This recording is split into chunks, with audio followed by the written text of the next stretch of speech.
হজের তালবিয়া পাঠ করতে করতে সেলফি তুলে ফেসবুকে ছাড়ছে। ভাবতে পারেন কত ফিতনার কোন পর্যায়ে আমরা বসবাস করছি।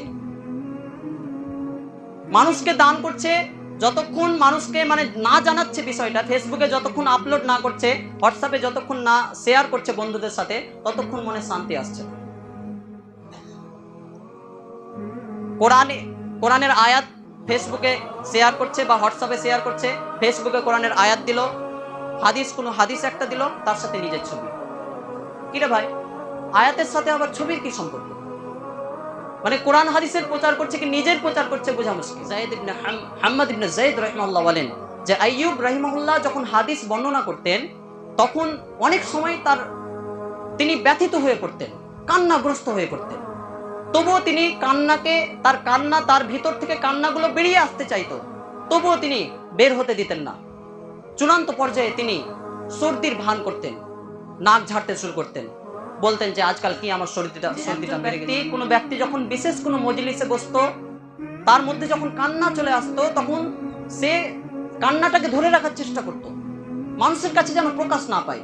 চূড়ান্ত পর্যায়ে যখন কান্না ধরে রাখতে পারতো না, মজলিস থেকে উঠে চলে যেত, রিয়ার ভয়ে, লৌকিকতার ভয়ে মজলিস থেকে চলে যেত উঠে। আর আজকে আমাদের ব্যাপারটা কি দেখেন, কোন জায়গায় আমরা দাঁড়িয়ে। এক ব্যক্তি 20 বছর যাবত কান্নাকাটি করত, অথচ তার সাথে থেকেও তার স্ত্রী বিষয়টা জানতো না। সুবহানাল্লাহ, ভাবতে পারেন একজন ব্যক্তি 20 বছর যাবত কান্নাকাটি করত, আল্লাহর কাছে কান্নাকাটি করত, অথচ তার সাথে থেকেও তার স্ত্রী জানতে পারতো না।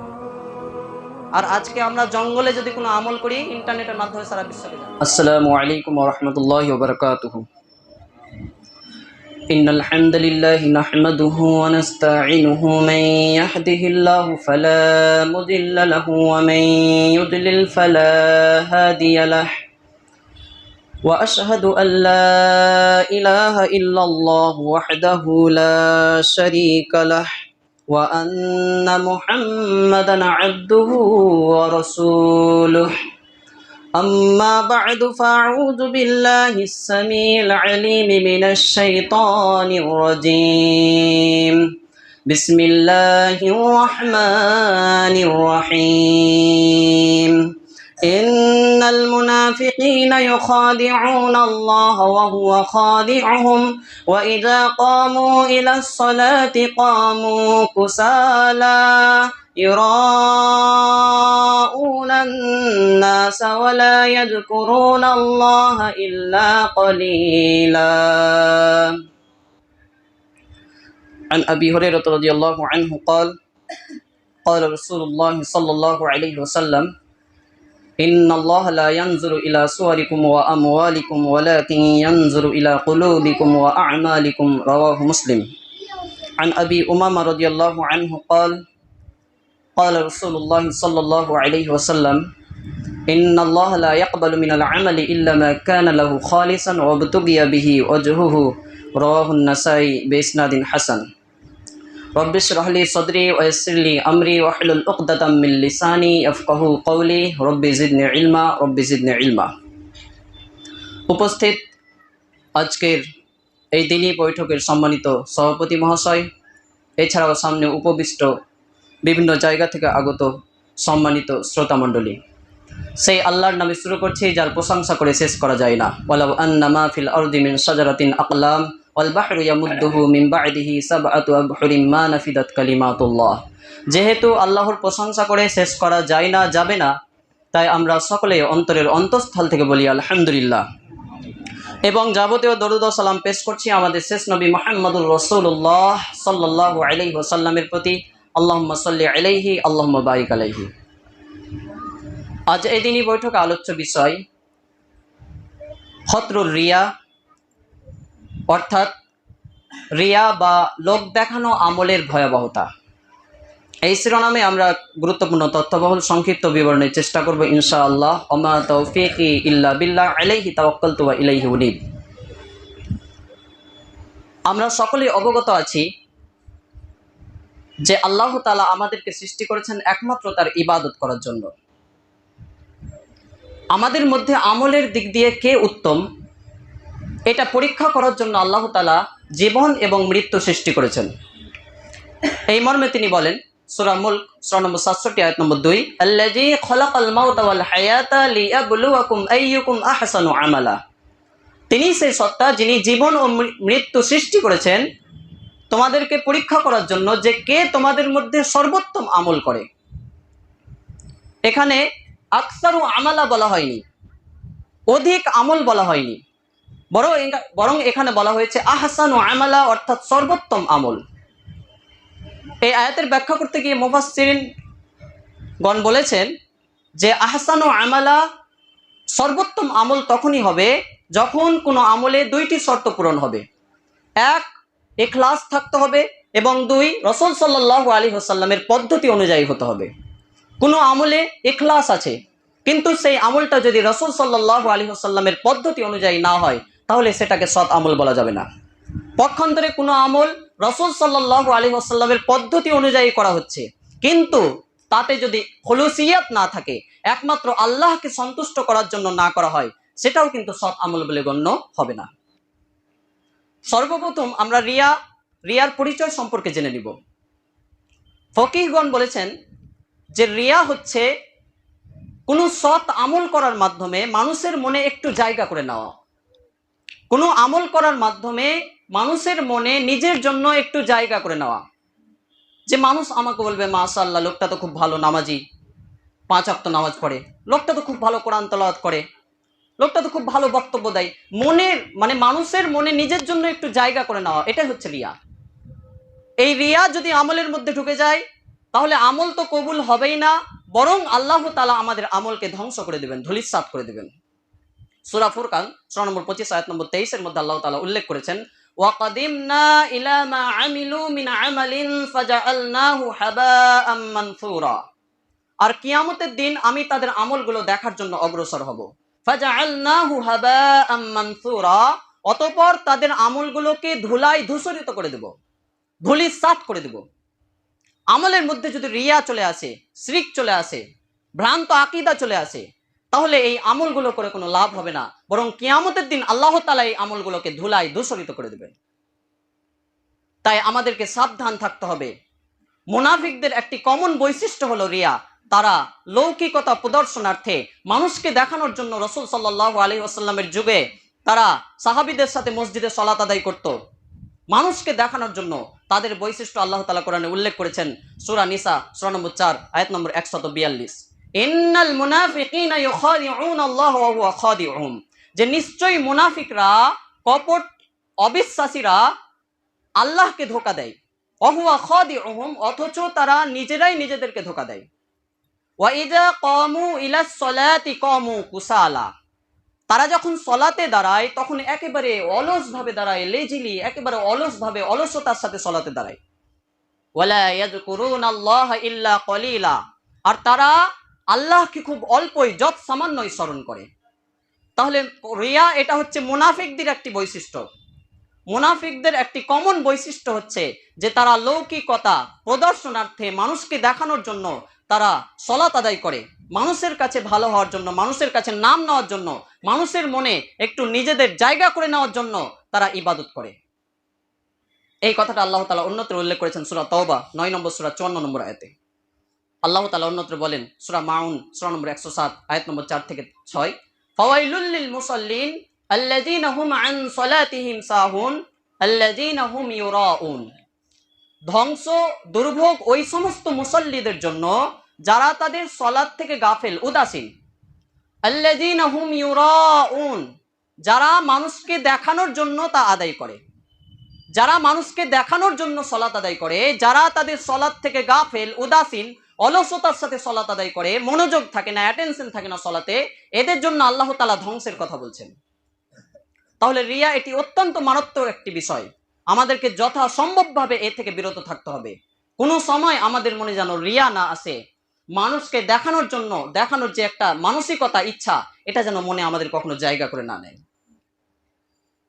ওমর ইবনুল খাত্তাব রাদিয়াল্লাহু তাআলা আনহু বলেন, হাদিসটি বর্ণিত হয়েছে সহিহ বুখারী ওহীর সূচনা অধ্যায় প্রথম হাদিস, সহিহ মুসলিম কিতাবুল ইমারা হাদিস নম্বর 1907 এবং মিসকাতের প্রথম হাদিস। হাদিসের শব্দগুলি সহিহ মুসলিমের। রাসূল সাল্লাল্লাহু আলাইহি ওয়াসাল্লাম বলেছেন, ইন্নামাল আ'মালু বিন্নিয়াতি ওয়া ইন্নামা লিকুল্লি ইমরিইম মা নাওয়া। আমরা সকলেই প্রায় হাদিসটি জানি যে নিশ্চয় যাবতীয় আমল নিয়তের উপর নির্ভরশীল। ওয়া ইন্নামা লিকুল্লি ইমরিইম মা নাওয়া, আর মানুষের জন্য তাই রয়েছে যার জন্য সে নিয়ত করেছে। ফামান কানাত হিজরাতুহু ইলাল্লাহি ওয়া রাসূলিহি ফাহিজরাতুহু ইলাল্লাহি ওয়া রাসূলিহি। সুতরাং কেউ যদি আল্লাহ এবং তার রাসূলকে সন্তুষ্ট করার জন্য, আল্লাহ এবং রাসূলের জন্য হিজরত করে, তাহলে তার হিজরতটা সে উদ্দেশ্যেই হয়েছে, আল্লাহ এবং রাসূলের জন্যই হয়েছে। ওয়ামান কানাত হিজরাতুহু লিদুনিয়া ইউসিবুহা আও ইমরাআতি ইয়াতাযাওয়াজুহা ফাহিজরাতুহু ইলা মা হাজারা ইলাইহি। পক্ষান্তরে কোনো মানুষ যদি দুনিয়াবি কোনো স্বার্থে হিজরত করে বা অথবা কোনো মহিলাকে বিয়ে করার জন্য, যে ওখানে গেলে ওই ভালো মহিলার সাথে আমার বিয়ে হবে, এই উদ্দেশ্যে যদি হিজরত করে, ফাহিজরাতুহু ইলা মা হাজারা ইলাইহি, তাহলে তার হিজরতটা সেই উদ্দেশ্যেই হয়েছে যার জন্য সে হিজরত করেছে। এখানে একটি বিষয় মনে রাখবেন যে নিয়ত শব্দটি এটি আরবি নাওয়া শব্দ থেকে উদ্ভূত। নাওয়া নুন অও ইয়া, নাওয়া শব্দ থেকে উদ্ভূত, যার অর্থ হচ্ছে আটি বা বিচি। অর্থাৎ মনের গহীনে যে আঁটি লাগানো হবে, গাছ তারই হবে এবং ফলও তারই হবে। পৃথিবীতে কখনো এমন কথা শুনেছেন যে আমের আঁটি লাগিয়ে সেখান থেকে কাঁঠালের গাছ হয়েছে? কখনো এরকম ঘটনা ঘটেছে? কাঁঠালের গাছ তো দূরের কথা, এমন কোনো ঘটনা শুনেছেন যে ফজলি আমের আঁটি লাগিয়ে সেই গাছে ল্যাংড়া আম হয়েছে? এমন ঘটেছে? না। ঠিক তেমনি আমরা যেই উদ্দেশ্যে মনের গহীনে, আমাদের মনের গহীনে যে নিয়ত থাকবে আমাদের ইবাদতের, আমি যদি আল্লাহকে সন্তুষ্ট করার জন্য করি, একমাত্র আল্লাহর জন্য যাবতীয় আমার ইবাদত পালন করি, তাহলে আল্লাহর জন্য হবে, আল্লাহ তাআলা সেইগুলো গ্রহণ করবেন, অ্যাকসেপ্ট করবেন। পক্ষান্তরে যদি মানুষকে সন্তুষ্ট করার জন্য হয়ে থাকে বা কোনো পীরের উদ্দেশ্যে, কোনো কবরের উদ্দেশ্যে, অন্য কোনো মানুষকে সন্তুষ্ট করার জন্য হয়ে থাকে, তাহলে এই ইবাদতের কোনোই দাম নেই, আল্লাহ তাআলার কাছে কখনোই গ্রহণযোগ্য হবে না। আবু উমামা বাহিলি রাদিয়াল্লাহু তাআলা আনহু থেকে সুনানে নাসাইতে একটা হাদিস বর্ণিত হয়েছে, কিতাবুল জিহাদ হাদিস নম্বর 3144 এবং সিলসিলা সহিহা হাদিস নম্বর 52। রাসূল সাল্লাল্লাহু আলাইহি ওয়াসাল্লাম বলেছেন, ইন্নাল্লাহা লা ইয়াকবালু মিনাল আমালি ইল্লা মা কানা লাহু খালিসান ওয়াবতুগিয়া বিহি ওয়াজহুহু। যে নিশ্চয়ই আল্লাহ তাআলা কোনো আমল কবুল করবেন না যদি তার জন্য তা খালেস হৃদয়ে এবং একমাত্র তারই সন্তুষ্টির জন্য না করা হয়। তাহলে বোঝা যাচ্ছে যে কোনো ব্যক্তি যদি একমাত্র আল্লাহকে সন্তুষ্ট করার জন্য কোনো আমল না করে, আল্লাহর জন্য একনিষ্ঠভাবে কোনো আমল না করে, তাহলে সেই আমল আল্লাহ তাআলা কবুল করবেন না। তাই আমাদেরকে বিষয়টি সর্বতোভাবে আমাদেরকে সতর্ক সাবধান থাকতে হবে, যেন আমরা আমাদের ইবাদতে রিয়ার স্থান না চলে আসে, এই ব্যাপারে আমাদেরকে সতর্ক সাবধান থাকতে হবে। যথাসম্ভব আমাদেরকে এ থেকে বিরত থাকতে হবে। রিয়া বা এই লৌকিকতার ক্ষতি সম্পর্কে কোরআন এবং হাদিসে একাধিক বিবরণ বর্ণিত হয়েছে। তার মধ্যে একটি হাদিস সুনানে ইবনে মাজাহর মধ্যে বর্ণিত হয়েছে, কিতাবুজ যুহুদ হাদিস নম্বর 4204, সহিহুল জামে হাদিস নম্বর 2607 এবং মেশকাতের কিতাবুর রিকাক হাদিস নম্বর 5333। আবু সাঈদ খুদরি রাদিয়াল্লাহু তাআলা আনহু বলেন, খরাজা আলাইনা রাসূলুল্লাহ সাল্লাল্লাহু আলাইহি ওয়াসাল্লাম ওয়া নাহনু নাতাযাকারুল মাসিহাদ দাজ্জাল। আবু সাঈদ খুদরি রাদিয়াল্লাহু তাআলা আনহু বলেন যে আমাদের কাছে একদা রাসূল সাল্লাল্লাহু আলাইহি ওয়াসাল্লাম বের হয়ে আসলেন। ওয়া নাহনু নাতাযাকারুল মাসিহাদ দাজ্জাল, আমরা তখন মাসিহ দাজ্জাল সম্পর্কে আলোচনা করছিলাম, পর্যালোচনা করছিলাম। ফাকালা আলা উখবিরুকুম বিমা হুয়া আখওয়াফু আলাইকুম ইনদি মিনাল মাসিহিদ দাজ্জাল। যে সাহাবীরা, আমি কি তোমাদেরকে এমন একটা বিষয় সম্পর্কে বলে দিব না যেটা আমার কাছে, আমার দৃষ্টিতে তোমাদের জন্য মাসিহ দাজ্জালের চাইতেও ভয়ঙ্কর? আমি কি তোমাদেরকে এমন একটি বিষয় সম্পর্কে জানিয়ে দিব না যেটা আমার দৃষ্টিতে তোমাদের জন্য মাসিহ দাজ্জালের চাইতেও বেশি ভয়ঙ্কর? ক্বালা কুলনা বালা। আবু সাঈদ খুদরি রাদিয়াল্লাহু তাআলা আনহু বলেন যে আমরা বললাম, হে আল্লাহর রাসূল, আপনি অবশ্যই বলুন। রাসূল সাল্লাল্লাহু আলাইহি ওয়াসাল্লাম বললেন, ফাকালা আশ-শিরকুল খাফি, তা হচ্ছে গোপন শিরক। আইয়াকুমার রাজুলু ইউসাল্লি ফায়ুযায়্যিনু সালাতাহু লিমা ইয়ারা মিন নাযারি রাজুলিন।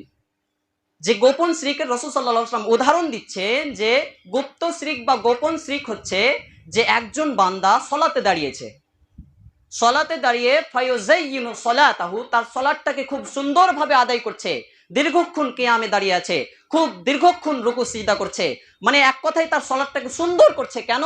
লিমা ইয়ারা মিন নাযারি রাজুলিন, মানুষের দৃষ্টি আকর্ষণের জন্য, মানুষকে দেখানোর জন্য যে মানুষ আমাকে বলবে যে মানুষটা কত বড় নামাজি, পরহেজগার, খুব এত সুন্দরভাবে সলাত আদায় করছে, মানুষের দৃষ্টি আকর্ষণের জন্য একজন ব্যক্তি সলাত আদায় করছে, এটা হচ্ছে গোপন শিরকের একটা উদাহরণ। এই বিষয়টাকে, এই রিয়াকে বা লৌকিকতাকে রাসূল সাল্লাল্লাহু আলাইহি ওয়াসাল্লাম মাসিহ দাজ্জালের চাইতেও ভয়ঙ্কর বলে উল্লেখ করেছেন। যেই মাসিহ দাজ্জাল যেদিন কিয়ামতের পূর্বে আসবে, সেই দিন যে নিজেকেই বলবে যে আমি আল্লাহ, নিজেকেই বলবে যে আমি তোমাদের প্রতিপালক, এর চাইতেও ভয়ঙ্কর বিষয় রাসূল সাল্লাল্লাহু আলাইহি ওয়াসাল্লাম রিয়াকে বা লৌকিকতাকে বলে উল্লেখ করলেন। ইমরান বিন হুসাইন রাদিয়াল্লাহু তাআলা আনহু বলেন, সহিহ মুসলিম কিতাবুল ফিতান ওয়া আসরাতিশ শাআ হাদিস নম্বর 2946, রিয়াদুস সালিহিন হাদিস নম্বর 1823, রাসূল সাল্লাল্লাহু আলাইহি ওয়াসাল্লাম বলেছেন, মা বাইনা খলকি আদম ইলা কিয়ামিস সাআ খলকুন আকবারু মিনাদ দাজ্জাল। যে আদমের সৃষ্টি থেকে নিয়ে, আদম আলাইহিস সালামের সৃষ্টি থেকে নিয়ে কিয়ামত পর্যন্ত দাজ্জালের চাইতে আর বড় কোনো ফিতনা সৃষ্টি হবে না। সুবহানাল্লাহ। তাহলে দাজ্জাল এত বড় একটা ফিতনা, এত ভয়ঙ্কর একটা বিষয়, যেদিন অনেক দুর্বল ইমানের ব্যক্তিরা ইমান হারা হয়ে যাবে দাজ্জালের ফিতনায় পড়ে, এই মাসিহ দাজ্জালের চাইতে রাসূল সাল্লাল্লাহু আলাইহি ওয়াসাল্লাম এই রিয়াকে বা লৌকিকতাকে তার চাইতে বেশি ভয়ঙ্কর বলে উল্লেখ করলেন। অপর একটি হাদিসে বর্ণিত হয়েছে, মাহমুদ ইবনে লাবিদ রাদিয়াল্লাহু তাআলা আনহু বলেন, আন্না নবী সাল্লাল্লাহু আলাইহি ওয়াসাল্লাম قال ইন্না আখওয়াফা মা আখাফু আলাইকুম আশ-শিরকুল আসগর। মুসনাদ আহমদের 24036 নম্বর হাদিস, সানাদ হাসান, এবং বাইহাকি ফি শুআবুল ঈমানের মধ্যে বর্ণিত হয়েছে হাদিস নম্বর 6831, সহিহ আত-তারগিব হাদিস নম্বর 32 এবং মিসকাতের কিতাবুর রিকাকের 5334 নম্বরে হাদিসটি বর্ণিত হয়েছে। রাসূল সাল্লাল্লাহু আলাইহি ওয়াসাল্লাম বলেছেন, ইন্না আখওয়াফা মা আখাফু আলাইকুম আশ-শিরকুল আসগর, যে সঙ্গী সাথী শুনে রাখো, আমি তোমাদের জন্য যেই বিষয়টার সবচেয়ে বেশি ভয় করি তা হচ্ছে আশ-শিরকুল আসগর, তা হচ্ছে ছোট শিরক। ক্বালু ইয়া রাসূলুল্লাহ ওয়া মা আশ-শিরকুল আসগর, সাহাবীগণ বললেন যে হে আল্লাহর রাসূল, ছোট শিরক আবার কি? তখন রাসূল সাল্লাল্লাহু আলাইহি ওয়াসাল্লাম বললেন, ক্বালা রিয়া, তা হচ্ছে লৌকিকতা, মানুষকে দেখানোর জন্য কোনো আমল করা, এটাই হচ্ছে ছোট শিরক। ওয়া যাদাল বাইহাকী ফি শুআবিল ঈমান, বাইহাকিতে শুআবুল ঈমানে আরো একটু বেশি বর্ণিত হয়েছে, ইয়াকুলুল্লাহু লাহুম ইয়াওমা ইউজাজিল ইবাদা বিআমালিহিম ইযহাবু ইলাল্লাযিনা কুনতুম ইলাদ দুনিয়া ফানজুরু হাল তাজিদুনা ইনদাহুম জাযাআ ওয়া খায়রা। কিয়ামতের দিন আল্লাহ তাআলা যেদিন তার বান্দাদের আমলের প্রতিদান দিবেন, তখন এই সমস্ত মানুষদেরকে বলবেন, ইযহাবু ইলাল্লাযিনা কুনতুম তুরাউনা ফিদ দুনিয়া, যে তোমরা দুনিয়াতে ওই সমস্ত মানুষদের কাছে চলে যাও যাদেরকে দেখিয়ে তোমরা দুনিয়াতে আমল করেছিলে। হাল তাজিদুনা ইনদাহুম জাযাআ ওয়া খায়রা, তাদের কাছে গিয়ে দেখো তো তাদের কাছে কোনো প্রতিদান পাও কিনা, তাদের কাছে কোনো বিনিময়, তাদের কাছে কোনো কল্যাণ পাও কিনা। অর্থাৎ কিয়ামতের দিন আল্লাহ তাআলা এই সমস্ত রিয়াকারকে, যারা মানুষকে দেখানোর জন্য দুনিয়াতে আমল করেছে, মানুষকে দেখানোর জন্য সালাত আদায় করেছে, মানুষকে দেখানোর জন্য বক্তব্য দিয়েছে, মানুষকে দেখানোর জন্য কোরআন শিখেছে, এই সমস্ত রিয়াকার ব্যক্তিদেরকে কিয়ামতের দিন আল্লাহ তাআলা অপমান করবেন। সৃষ্টির সামনে তাদেরকে বলবেন যে তোমরা ওই সমস্ত মানুষদের কাছে চলে যাও যাদেরকে দেখিয়ে তোমরা দুনিয়াতে আমল করেছিলে। আজকে ভেবে দেখুন তো এই ফিতনাটা কতটা মাথা চাড়া দিয়ে আমাদের মধ্যে আত্মপ্রকাশ করেছে। একটা সাধারণ মানুষকে দান করছি, সেটাকে সেলফি তুলে ফেসবুকে দিতে হচ্ছে। একজন মানুষকে দান করলাম, একটা ভালো কাজ করলাম, সেটাকে ফেসবুকে যতক্ষণ ছবি তুলে সেলফি তুলে ফেসবুকে স্ট্যাটাস না দিই, যতক্ষণ হোয়াটসঅ্যাপে স্ট্যাটাস না দিই, মনে শান্তি হয় না। তাহলে এটা কিসের লক্ষণ? এটা মারাত্মক একটা বিষয়, যে আমল নষ্ট হয়ে যাবে, আল্লাহ তাআলা এই আমল কবুল করবেন না, বরং কিয়ামতের দিন আমরা ধ্বংস হব। আর যদি এই আমলের মধ্যে শিরক চলে আসে, তাহলে আল্লাহ তাআলা এই আমল কবুল করবেন না। আল্লাহ তাআলা আমাদেরকে নির্দেশ দিয়েছেন আমরা যেন একনিষ্ঠভাবে একমাত্র আল্লাহ তাআলার জন্য ইবাদত করি। ফামান কানা ইয়ারজু লিকা রাব্বিহ ফালইআমাল আমালান সালিহান ওয়া লা ইউশরিক বিইবাদাতি রাব্বিহ আহাদা। সূরা কাহফ 18 নম্বর সূরার 110 নম্বর আয়াত। আর যে ব্যক্তি তার প্রতিপালকের সাক্ষাৎ কামনা করে, ফালইআমাল আমালান সালিহা, সে যেন সৎকর্ম সম্পাদন করে, ওয়া লা ইউশরিক বিইবাদাতি রাব্বিহ আহাদা, এবং তার প্রতিপালকের ইবাদতে কাউকে শরীক না করে। তাহলে এই শিরকে, ছোট শিরক আমাদের ইবাদতে চলে আসতে পারে, রিয়ার মাধ্যমে, লৌকিকতার মাধ্যমে ইবাদতে স্থান করে নিতে পারে। তাহলে এই ইবাদত আল্লাহ তাআলার কাছে কি গ্রহণযোগ্য হবে? ভাবার বিষয়। আল্লাহ তাআলা আমাদেরকে নির্দেশ দিয়েছেন, কুল ইন্না সলাতি ওয়া নুসুকি ওয়া মাহইয়ায়া ওয়া মামাতি লিল্লাহি রাব্বিল আলামিন। সূরা আনআম 6 নম্বর সূরার 162 নম্বর আয়াত। হে নবী, আপনি বলুন, নিশ্চয় আমার সালাত, ইন্না সলাতি ওয়া নুসুকি, নিশ্চয় আমার কুরবানি, ওয়া মাহইয়ায়া ওয়া মামাতি লিল্লাহি রাব্বিল আলামিন, আমার জীবন আমার মরণ সমস্ত কিছু বিশ্ব জাহানের প্রতিপালক আল্লাহ তাআলার জন্য নিবেদিত। তাহলে এইভাবে আমাদের যাবতীয় ইবাদত, সালাত থেকে শুরু করে আমাদের জীবন মৃত্যুর মধ্যেখানে যা কিছু আমরা আমল করব, এই যাবতীয় আমল যেন একমাত্র আল্লাহ তাআলার জন্য হয়, তবে আমাদের আমল গ্রহণযোগ্য হবে। নচেত মানুষকে দেখানোর জন্য যদি করি আমরা আমল, মানুষের কাছে নাম নেওয়ার জন্য যদি কোনো আমল করি, তাহলে আল্লাহ তাআলা তো এই আমল কবুল করবেন না, বরং কিয়ামতের দিন জাহান্নামে যেতে হবে। সেই বিখ্যাত হাদিসের কথা শুনেছেন, সহিহ মুসলিমে হাদিসটি বর্ণিত হয়েছে, কিতাবুল ইমারা হাদিস নম্বর 1905, তিরমিজি হাদিস নম্বর 2382, মুস্তাদরাক হাকিম হাদিস নম্বর 1527 এবং সহিহ ইবনে হিব্বান হাদিস নম্বর 408। মেসকাতে পাবেন কিতাবুল ইলম হাদিস নম্বর 205। রাসূল সাল্লাল্লাহু আলাইহি ওয়াসাল্লাম সম্পর্কে সাহাবী আবু হুরায়রা রাদিয়াল্লাহু তাআলা আনহু কর্তৃক হাদিসটি বর্ণিত হয়েছে। সুলাইমান ইবনে ইয়াসার রাহিমাহুল্লাহ বলেন, তাফাররাকান নাসু আন আবি হুরায়রা রাদিয়াল্লাহু তাআলা আনহু ফাকালা লাহু নাতিলু আহলি শাম আইয়ুহাস শাইখ হাদিসনা হাদিসান সামি'তাহু মির রাসূলিল্লাহি সাল্লাল্লাহু আলাইহি ওয়াসাল্লাম। সুলাইমান ইবনে ইয়াসার রাহিমাহুল্লাহ বলেন যে, তাফাররাকান নাসু আন আবি হুরায়রা রাদিয়াল্লাহু তাআলা আনহু, একদা মানুষেরা আবু হুরায়রার কাছ থেকে চলে যাচ্ছিল, মানে দাস হওয়ার পর মানুষেরা যখন বিদায় নিচ্ছিল আবু হুরায়রার কাছ থেকে, ফাকালা লাহু নাতিলু আহলুস শাম, আহলুস শামের অর্থাৎ সিরিয়াবাসীর মধ্যে থেকে নাতিল রাহিমাহুল্লাহ আবু হুরায়রাকে বললেন, আইয়ুহাস শাইখ, হে আমাদের শেখ, হাদিসনা হাদিসান সামি'তাহু মির রাসূলিল্লাহি সাল্লাল্লাহু আলাইহি ওয়াসাল্লাম, আপনি আমাদেরকে এমন একটি হাদিস শোনান যেই হাদিসটি আপনি রাসূলের কাছ থেকে শুনেছেন। আপনি আমাদের কাছে এমন একটি হাদিস বর্ণনা করুন যেই হাদিসটি আপনি ডাইরেক্ট রাসূল সাল্লাল্লাহু আলাইহি সাল্লামের কাছ থেকে শুনেছেন। আবু হুরায়রা রাদিয়াল্লাহু তাআলা আনহু বললেন, ক্বালা নাম, হ্যাঁ অবশ্যই আমি তোমাদেরকে এমন একটি হাদিস শোনাবো। সামি'তু রাসূলুল্লাহি সাল্লাল্লাহু আলাইহি ওয়াসাল্লাম ইয়াকুল, আমি রাসূল সাল্লাল্লাহু আলাইহি ওয়াসাল্লামকে বলতে শুনেছি, ইন্না আউওয়ালান নাস ইয়াকজা ইয়াউমাল কিয়ামাতি আলাইহি রাজুলুন উস্তুশহিদা, যে নিশ্চয়ই রাসূল সাল্লাল্লাহু আলাইহি ওয়াসাল্লাম বলেছেন, নিশ্চয়ই কিয়ামতের দিন যাকে প্রথম বিচারের জন্য উপস্থিত করা হবে সেই ব্যক্তি হবে একজন শহীদ। ফাউতিয়া বিহি ফাআরাফাহু নি'মাহু ফাআরাফাহা, তাকে উপস্থিত করি আল্লাহ তাআলা তাকে যে সমস্ত নিয়ামত দুনিয়াতে দিয়েছিলেন সেই নিয়ামতের কথা তাকে স্মরণ করানো হবে। ফাআরাফাহা, সেই ব্যক্তিও সেই নিয়ামতগুলো চিনতে পারবে, বুঝতে পারবে যে হ্যাঁ এই নিয়ামতগুলো আল্লাহ তাআলা আমাকে দিয়েছিলেন। ক্বালা ফামা আমিলতা ফিহা, আল্লাহ তাআলা ওই ব্যক্তিকে বলবেন যে হে আমার বান্দা, তুমি এই সমস্ত নিয়ামতের বিনিময়ে দুনিয়াতে কি আমল করেছিলে? ক্বালা কাতালতু ফিকা হাত্তা উস্তুশহিদতু, ওই ব্যক্তি তখন বলবে যে আল্লাহ, আমি এই সমস্ত নিয়ামতের বিনিময়ে দুনিয়াতে আপনার রাস্তায় জিহাদ করেছিলাম, যুদ্ধ করেছিলাম, হাত্তা উস্তুশহিদতু, এমনকি যুদ্ধ করতে করতে শহীদ হয়ে গেছি।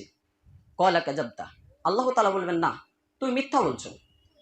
ওয়ালাকিন্নাকা কাতালতা লিআন ইউকালা জারিউন, বরং তুমি এই জন্য যুদ্ধ করেছিলে, বরং তুমি এই জন্য জিহাদ করেছিলে যেন মানুষেরা তোমাকে বলে যে যোদ্ধা, লোকটা খুব ভালো, বীর বিক্রমে যুদ্ধ করতে জানে, লোকটা খুব যোদ্ধা, বীর ব্যক্তি। মানুষের কাছে নাম নেওয়ার জন্য, মানুষের মনে একটু নিজের জন্য জায়গা করে নেওয়ার জন্য, মানুষের কাছে ভালো হওয়ার জন্য তুমি যুদ্ধ করেছিলে। সুম্মা উমিরা বিহি ফাসুহিবা আলা ওয়াজহিহি হাত্তা উলকিয়া ফিন্নার, অতঃপর তার ব্যাপারে ফেরেশতাদেরকে নির্দেশ দেওয়া হবে, ফেরেশতারা ওই ব্যক্তিকে মুখের ভরে উপর করে টেনে হিচড়ে নিয়ে গিয়ে জাহান্নামে নিক্ষেপ করবে। আল ইয়াযু বিল্লাহ, কত মারাত্মক একটি হাদিস। ওয়ারাজুলুন তাআল্লামাল ইলমা ওয়া আল্লামাহু, দ্বিতীয় যেই ব্যক্তিকে ওয়াকরা আল কোরআন, দ্বিতীয় যেই ব্যক্তিকে কিয়ামতের দিন বিচারের জন্য উপস্থিত করা হবে সেই ব্যক্তি হবে একজন আলেম। ওয়াকরা আল কোরআন, এবং কোরআন শিক্ষা করেছিল। ফাউতিয়া বিহি ফাআরাফাহু নি'মাহু ফাআরাফাহা, ওই ব্যক্তিকে উপস্থিত করিয়ে আল্লাহ তাআলা দুনিয়াতে তাকে যে সমস্ত নিয়ামত দিয়েছিলেন সেই নিয়ামতগুলো স্মরণ করাবেন। ফাআরাফাহা, সেই ব্যক্তিও সেই নিয়ামতের কথা স্মরণ করবে যে হ্যাঁ আল্লাহ তাআলা আমাকে জ্ঞান দান করেছিলেন, আমি কারি হয়েছিলাম, সে ওইগুলো নিয়ামতগুলো স্মরণ করবে। ক্বালা ফামা আমিলতা ফিহা, আল্লাহ তাআলা ওই বান্দাকে বলবেন যে হে আমার বান্দা, তুমি দুনিয়াতে কি আমল করেছিলে? ক্বালা তাআল্লামতুল ইলমা ওয়া আল্লামতুহু ওয়া ক্বরা'তু ফীকাল কুরআন, ওই ব্যক্তি তখন বলবে যে আল্লাহ, আমি ইলম অর্জন করেছিলাম, আলেম হয়েছিলাম, ওয়া ক্বরা'তু ফীকাল কুরআন, এবং আপনার সন্তুষ্টির জন্য আমি কোরআন কিরাত করেছিলাম, কোরআন অধ্যয়ন করেছিলাম, কারি হয়েছিলাম। কয়লা কাযাবতা, আল্লাহ তাআলা বলবেন না, তুমি মিথ্যা বলছো। ওয়ালাকিন্নাকা তাআল্লামতাল ইলমা লিয়াকালা আলিমুন ওয়া ক্বরাআতাল কুরআনা লিয়াকালা হুয়া ক্বারিউন। বরং তুমি দুনিয়াতে এই জন্য আলেম হয়েছিলে, বরং তুমি দুনিয়াতে এই জন্য ইলম অর্জন করেছিলে যেন মানুষেরা তোমাকে আলেম বলে, লোকটা কত বড় আলেম, কত ডিগ্রি লোকটার, অমুক মাদ্রাসা থেকে পড়েছে, লোকটা এত বড় আলেম। মানুষের কাছে নাম নেওয়ার জন্য, মানুষের কাছে ভালো হওয়ার জন্য তুমি আলেম হয়েছিলে। এবং মানুষের কাছে নাম নেওয়ার জন্য, মানুষ যেন তোমাকে কারি বলে যে লোকটা এত সুন্দর কিরাত করে, মাশাআল্লাহ, মানুষের কাছে নাম নেওয়ার জন্য, মানুষের কাছে ভালো হওয়ার জন্য তুমি কিরাত করেছিলে। সুম্মা উমিরা বিহি ফাসুহিবা আলা ওয়াজহিহি ফাকাদ কিলা, আর দুনিয়াতে তোমাকে সেটা বলা হয়েছে। মানুষেরা দুনিয়াতে তোমাকে আলেম বলেছে, খুবই তোমার সম্মান খাতির করেছে, তোমাকে কারি বলেছে। সুম্মা উমিরা বিহি ফাসুহিবা আলা ওয়াজহিহি হাত্তা উলকিয়া ফিন্নার, অতঃপর তার ব্যাপারে ফেরেশতাদেরকে নির্দেশ দেওয়া হবে, ফেরেশতারা ওই ব্যক্তিকে উপর করে টেনে হিচড়ে জাহান্নামে নিক্ষেপ করবেন। ওয়ারাজুলুন ওয়াসা আল্লাহু আলাইহি মালান ওয়া আতাহু মিন আসনাফিল মাল, তৃতীয় যে ব্যক্তিকে বিচারের জন্য উপস্থিত করা হবে, সেই ব্যক্তি হবে একজন এমন ব্যক্তি যাকে আল্লাহ তাআলা সচ্ছলতা দান করেছিলেন, দুনিয়াতে অনেক সচ্ছলতা দান করেছিলেন, অনেক ধনসম্পদ দান করেছিলেন। ওই ব্যক্তিকে ফাউতিয়া বিহি ফাআরাফাহু নি'মাহু ফাআরাফাহা, ওই ব্যক্তিকে আল্লাহ তাআলা তার নিয়ামতের কথাগুলো স্মরণ করাবেন, সেও স্মরণ করবে যে হ্যাঁ, আমাকে আল্লাহ তাআলা এত সচ্ছলতা দিয়েছিলেন, দুনিয়াতে আমি এত এত এত টাকার মালিক ছিলাম। ক্বালা ফামা আমিলতা ফিহা, ওই ব্যক্তিকে আল্লাহ বলবেন যে দুনিয়াতে এর বিনিময়ে তুমি কি আমল করেছিলে। বান্দা তখন ওই বান্দা বলবে যে ক্বালা মা তারাকতু মিন সাবিলিন তুহিব্বু আন ইউনফাকা ফিহা ইল্লা আনফাকতু ফিহা লাক, আল্লাহ, যেই রাস্তাগুলোতে দান করলে, যেই খাতে দান করলে তুমি সন্তুষ্ট, যেই খাতে দান করলে আপনি সন্তুষ্ট হবেন, সেইগুলোর একটাও আমি ছাড়িনি, সবগুলো খাতে দান করেছি, গরিব মিসকিনকে, মাদ্রাসায়, মসজিদে, সব জায়গায় দান করেছি। কয়লা কাযাবতা, আল্লাহ তাআলা বলবেন না, তুমি মিথ্যা বলছো। ওয়ালাকিন্নাকা ফাআলতা, বরং তুমি এই জন্য এটা করেছিলে লিয়াকালা হুয়া জাওয়াদুন, যেন মানুষেরা তোমাকে বলে যে লোকটা দানবীর, লোকটা এত এত এত টাকা জালসায় দান করছে, লোকটা এত এত এত টাকা মাদ্রাসায় দান করছে, গরিব মিসকিনকে দান করছে। মানুষের কাছে নাম নেওয়ার জন্য তুমি জালসায় দান করেছিলে 20,000 টাকা, 50,000 টাকা, মানুষ যেন জানে যে লোকটা এত বড় দানশীল, এত এত টাকা দান করে। মানুষের কাছে ভালো হওয়ার জন্য, মানুষের কাছে, মানুষের মনে একটু নিজের জন্য জায়গা করে নেওয়ার জন্য তুমি দান করেছিলে। ফাকাদ কিলা, দুনিয়াতে তোমাকে সেটা বলা হয়েছে, মানুষ তোমাকে দুনিয়াতে দানবীর বলেছে, তোমাকে দানশীল বলেছে। সুম্মা উমিরা বিহি ফাসুহিবা আলা ওয়াজহিহি সুম্মা উলকিয়া ফিন্নার, অতঃপর তার ব্যাপারেও নির্দেশ দেওয়া হবে, ফেরেশতারা তাকে টেনে হিচড়ে জাহান্নামে নিক্ষেপ করবেন। সুবহানাল্লাহি ওয়া বিহামদিহি সুবহানাল্লাহিল আযীম। ভাবতে পারেন একজন শহীদ ব্যক্তি জাহান্নামে যাচ্ছে, ভাবতে পারেন একজন আলেম ব্যক্তি জাহান্নামে যাচ্ছে, একজন দানশীল ব্যক্তি জাহান্নামে যাচ্ছে। যেই আমলগুলোর ব্যাপারে কোরআন হাদিসে জান্নাতের কথা বলা হয়েছে, তাহলে এদের মধ্যে কি না থাকার কারণে তারা জাহান্নামে যাচ্ছে?